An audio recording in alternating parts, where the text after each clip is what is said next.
अमनोरा city कॉर्पोरेशनने police दलाला दिलेल्या 9 वाहनांमुळे पोलिसांची कार्यक्षमता वाढीस लागण्यात उपयोग होणार आहे। पोलीस दल नागरिकांच्या सुरक्षेसाठी कटिबद्ध आहे। पुण्यातील वाहतूक प्रश्नांसह महिला सुरक्षा, रस्त्यावरील गैरप्रकार, अनधिकृत फेरीवाले यांच्यावर कारवाई करून नागरिकांचे प्रश्न सोडविण्यास प्राधान्य दिले जाईल, अशी ग्वाही पुणे शहराचे पोलीस आयुक्त अमितेश कुमार यांनी दिली। सिटी कॉर्पोरेशन लिमिटेड यांनी CSR फंडातून पुणे शहर पोलीस दलात 9 चारचाकी वाहने रीतसर खरेदी प्रक्रिया राबवून पोलीस दलाकडे सुपूर्द केली।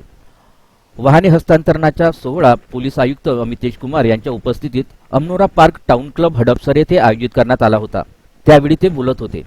सिटी कॉर्पोरेशन लिमिटेडचे व्यवस्थापकीय संचालक अनिरुद्ध देशपांडे यांनी वाहनांच्या चाव्या पोलीस आयुक्तांकडे यावेळी सुपूर्द केल्या। आदित्य देशपांडे, अप्पर पोलीस आयुक्त मनोज पाटील, परिमंडळ 5 चे पोलीस उपायुक्त डॉक्टर राजकुमार शिंदे यांच्यासह पोलीस दलातील अधिकारी कर्मचारी उपस्थित होते।